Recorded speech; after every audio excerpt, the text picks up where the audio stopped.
Okay, I'm back. I'm sorry, it's been a while since I've done a video, and partially that's because I've had vertigo for many days. So, I'm back, I hope, and I hope I don't fall over. Okay, I just wanted to tell you about my favorite spiritual rule. And it's not my rule, it's Saint Ignatius' rule. And it's rule number 12 of his the St. Ignatius rules for discernment of spirits. And rule number 12, the reason it comes up for me all the time is because more and more I understand that we are really in a battle against the devil, the enemy. He is prowling everywhere. He is prowling. I have never been so aware and convinced that the devil is around as I have recently. And even today I had a very excellent, disturbing, long discussion with someone who has directly been a victim of ritual satanic abuse or satanic ritual abuse. I don't know which is the proper term, but I want to read, I shared this with her, and I'll be writing something soon on that, but I think we all need to know how to react when the devil is around. First of all, you better be in a state of grace. If you're not in a state of grace, good luck. I mean, you need to have gone to confession, make sure that you're not in mortal sin.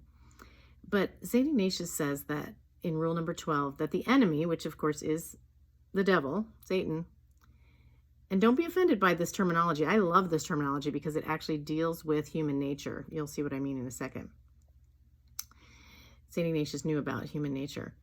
The enemy, rule number 12, the enemy conducts himself as a woman. He is a weakling before a show of strength, and a tyrant if he has his will. It is characteristic of a woman in a quarrel with a man to lose courage and take flight if the man shows that he is determined and fearless. However, if the man loses courage and begins to flee, the anger, vindictiveness, and rage of the woman surge up and know no bounds. In the same way, the enemy becomes weak, loses courage, and turns to flight with his seductions as soon as one leading a spiritual life faces his temptations boldly and does exactly the opposite of what he suggests. However, if one begins to be afraid and to lose courage in temptations, no wild animal on earth can be more fierce than the enemy of our human nature. He will carry out his perverse intentions with consummate malice. Okay, so again, some people are offended, like, how dare St. Ignatius, compare the devil to a woman? Well, again, he understands human nature, and he's trying to make a point that a woman confronted with force and fearsomeness will, and probably should, right, run away. If a man is attacking her, if a man is intimidating her, if a man is abusing her, she's going to want to run away. That's human nature.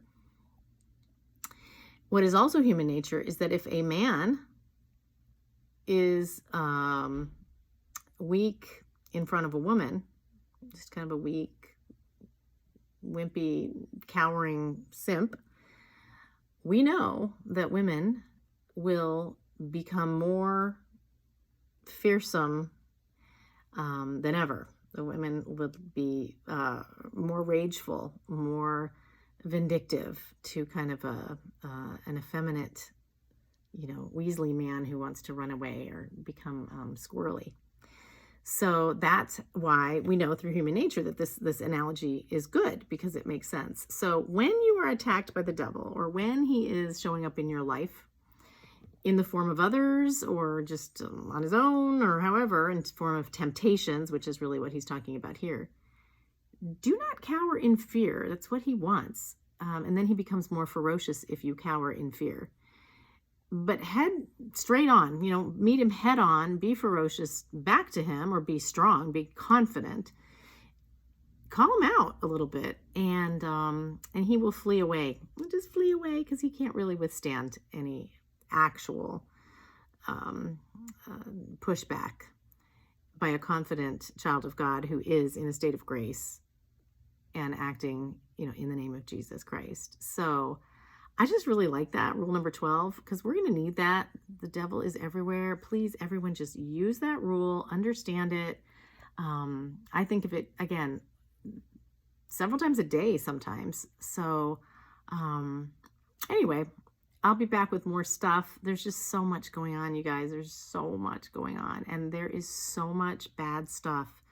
And there are many bad men, bad people in the church. And I knew it was bad, but it's some serious evil going on. So we have to be prepared to face it and deal with it and not be afraid of it. And that's the number one thing, is we're not going to be afraid of the devil. We have Jesus Christ on our side. So anyway, God bless. Take care.